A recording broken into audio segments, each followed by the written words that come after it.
Hello everyone.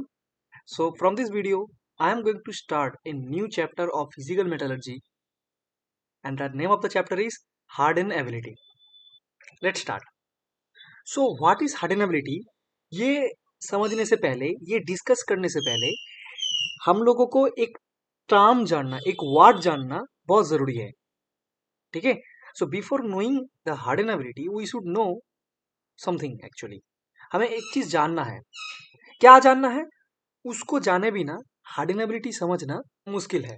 ठीक है, तो सबसे पहले हम लोग उस चीज के बारे में डिस्कस करेंगे एंड फिर उसके बाद हम लोग हार्डनेबिलिटी क्या है उसका डेफिनेशन देंगे. ठीक है, तो इस वीडियो में हम बात करेंगे जिस चीज के ऊपर, उसका नाम है the depth of hardness. This is related to hardenability.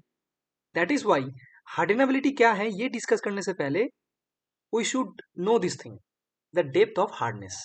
Okay, so अगर मैं तुम लोगों को पूछूं कि अगर किसी स्टील का, प्लेन कार्बन स्टील है हम लोगों के पास, तो प्लेन कार्बन स्टील का अगर हार्डनेस इंक्रीज करना चाहते हैं तो क्या करेंगे?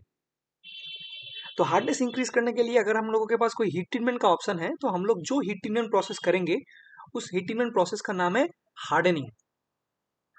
यहाँ पर वही लिखा है कि अगर हम लोग स्टील का हार्डनेस इंक्रीज करना चाहते हैं, for example plane carbon steel, okay, तो उसके लिए हम मेनली क्या करते हैं? हार्डनिंग हीट ट्रीटमेंट करते हैं, जो कि हम लोगों ने हीट ट्रीटमेंट चैप्टर में इसके बारे में स्टडी किए हैं कि हार्डनिंग क्या होता है. राइट, और हार्डनिंग में हार्डनेस क्यों इंक्रीज होता है? स्टील का हार्डनेस क्यों इंक्रीज होता है? क्योंकि स्टील में मार्टेनसाइट ट्रांसफॉर्मेशन होता है.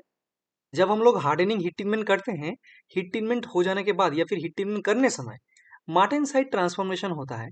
ये मार्टेनसाइट जो फेज है ये बहुत ही हार्ड फेज है. इसी चीज का प्रोड्यूस होने के वजह से स्टील का हार्डनेस बढ़ जाता है. अब मार्टेनसाइट क्या है इसके बारे में मैंने बात किया है टीटीडी डायग्राम वाले चैप्टर में. ठीक है, सो if we want to increase the hardness of a steel by heat treatment, then we should carry out the hardening heat treatment process. And hardening heat treatment process में क्या होता है? martensite transformation होता है. Due to the martensite transformation, hardness increases. Okay? अब सवाल उठता है कि हार्डनिंग हीट ट्रीटमेंट हम लोग कैसे करते हैं? बेसिकली जिस सैंपल का हार्डनेस हम लोग इंक्रीज करना चाहते हैं उस सैंपल को पहले हम लोगों को हीट करना पड़ता है एक पार्टिकुलर टेम्परेचर तक, जो कि मैंने यहाँ पर लिखा है कि प्री डिटरमाइंड टेम्परेचर, यानी कि पहले से हम लोगों को पता है कि कितना टेम्परेचर तक उसको हीट किया जाएगा. हीटिंग हो जाने के बाद हम लोग क्या करेंगे? सैंपल को इमर्स कर देंगे. इमर्स मतलब डुबा देंगे. ठीक है, डाल देंगे. किस में डालेंगे? वाटर में डाल सकते हैं, उस गर्म सैंपल को वाटर में डाल सकते हैं, या फिर ऑयल में डाल सकते हैं, या फिर ब्राइन सॉल्यूशन में डाल सकते हैं. ये ब्राइन सॉल्यूशन क्या है? Basically mixture of water and salt. इसके बारे में सेपरेटली हम लोग अलग अलग चैप्टर में वाटर, ऑयल, ब्राइन सॉल्यूशन के बारे में बात करेंगे. अभी हम लोग डेप्थ ऑफ हार्डनेस में फोकस करेंगे. तो हार्डनिंग करने के लिए हम लोग बेसिकली क्या करते हैं? जिस सैंपल का हार्डनेस इंक्रीज करना चाहते हैं उस सैंपल को पहले गर्म करेंगे एक पार्टिकुलर टेम्परेचर तक. वो पार्टिकुलर टेम्परेचर फुल्ली ऑस्टेनाइटिक जोन तक हो सकता है या फिर पार्शियली ऑस्टेनाइटिक जोन तक हो सकता है. डिपेंड करता है कार्बन कितना है स्टील में. हीट करने के बाद उस सैंपल को हम लोग क्या करेंगे? थोड़ा सा सोकिंग करेंगे. सोकिंग क्या होता है वो मैंने हीट ट्रीटमेंट चैप्टर में बताया. सोकिंग करने के बाद फाइनली सैंपल को कूल करेंगे. और कूल हम लोग करेंगे वाटर में या फिर ऑयल में या फिर ब्राइन सॉल्यूशन में, किसी एक सॉल्यूशन में. और भी अलग अलग मीडियम होता है, किसी एक में हम लोग गर्म सैंपल को डाल देंगे.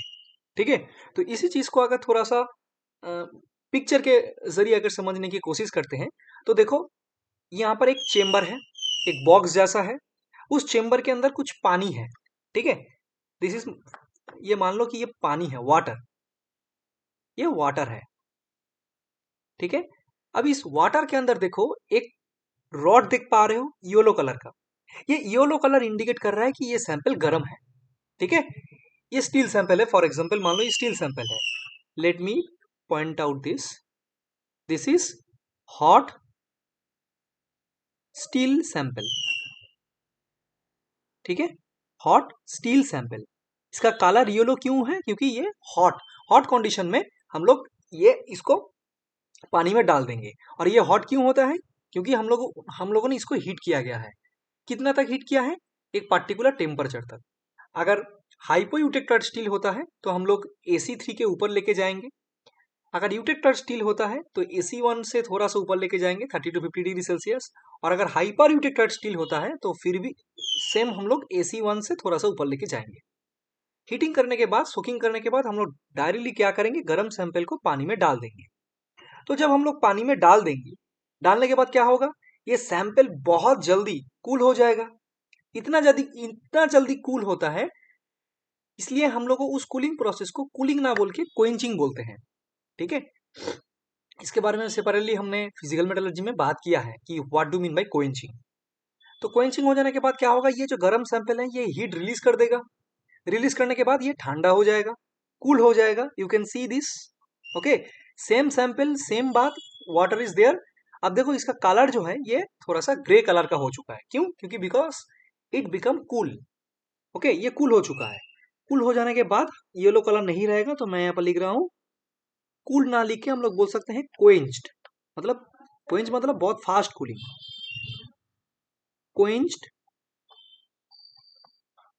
Steel sample. ठीक है, तो ऐसे ही हम लोग हार्डनिंग प्रोसेस करते हैं। फिर जब ये सैंपल रूम टेम्परेचर में आ जाएगा, जब ये सैंपल का टेम्परेचर 30 डिग्री 40 डिग्री सेल्सियस के आसपास आ जाएगा, तब इस सैंपल को हम लोग ये चेम्बर से बाहर निकालेंगे। ठीक है, तो कुछ टर्म के बारे में जान लेते हैं, जो टर्म हमें आगे चल के हेल्प करेगा। तो जिस सैंपल को हम लोग यहाँ पर हीट ट्रीटमेंट कर रहे हैं उसको बोला जाता है वर्क पीस। वर्क पीस ये तुम लोगों को पता है। जिसके अंदर हम लोगों ने सैंपल को डाला है उसको बोला जाता है दोस्तों क्वेंचिंग मीडियम। क्वेंचिंग मीडियम यानी कि गर्म सैंपल को जिसके अंदर हम लोग डालेंगे उसको हम बोलते हैं क्वेंचिंग मीडियम। क्वेंचिंग मीडियम के बारे में हम डिटेल्स में बात करेंगे, डोंट वरी। क्वेंचिंग मीडियम या फिर और इसको और एक नाम भी बोला जाता है क्वेंचेंट। क्वेंचेंट, ठीक है। अब ये हॉट सैंपल को हम लोग वाटर में डाल सकते हैं, तो वाटर एक क्वेंचिंग मीडियम हो गया।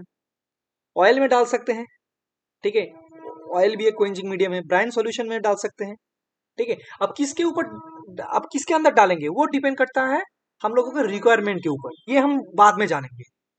ओके, सो बेसिकली मैंने यहाँ पर हार्डनिंग प्रोसेस में क्या होता है, कैसे हमें हार्डनिंग करना है, इसके बारे में मैंने एक आइडिया दिया। तो ये रहा क्वेंचिंग मीडियम, और जिसके अंदर हम लोगों ने डाला है बॉक्स के अंदर, मतलब जहां पर क्वेंचिंग मीडियम है उसको बोला जाता है क्वेंचिंग बाथ। मैं वो भी लिख रहा हूं, ये है क्वेंचिंग बाथ, यानी कि या फिर क्वेंचिंग चेम्बर भी बोल सकते हैं। क्वेंचिंग सॉरी, क्वेंचिंग बाथ और क्वेंचिंग चेम्बर, यानी कि क्वेंचिंग बाथ या फिर चेम्बर के अंदर पानी रहेगा। ये पानी के बदले में कोई भी क्वेंचिंग मीडियम हो सकता है या फिर क्वेंचेंट रह सकता है। उस क्वेंचेंट के अंदर हम लोग गर्म सैंपल को डालेंगे। फिर उसके बाद वो ठंडा हो जाएगा, क्वेंचिंग होगा एंड फाइनली हार्डनिंग प्रोसेस हो जाएगा। और इसी क्वेंचिंग हो जाने के बाद सैंपल के अंदर, ये जो सैंपल अभी कूल हो चुका है, इसके अंदर मार्टेनसाइट ट्रांसफॉर्मेशन हो चुका है, यानी कि ये सैंपल अभी हार्ड हो चुका है। पानी से डालने से पहले ये हार्ड नहीं था, इसमें मार्टेनसाइट नहीं था, इसमें ऑस्टेनाइट था। जब ये सैंपल गर्म था इसमें बेसिकली ऑस्टेनाइट था। एंड अगर AC1 के थोड़ा सा ऊपर अगर किया जाए हाई पारिटेटर स्टील में, तो ऑस्टेनाइट प्लस सीमेंटाइट होगा।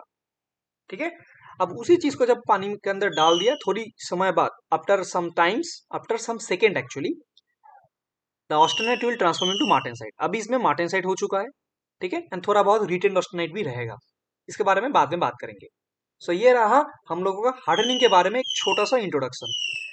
नेक्स्ट वीडियो में हम ये डेप्थ ऑफ हार्डनेस क्या है उसके बारे में बात करेंगे, और ये प्रोसेस को हम और भी डिटेल्स में देखेंगे। ओके, सो नेक्स्ट जो वीडियो है उसमें मिलते हैं। Thank you.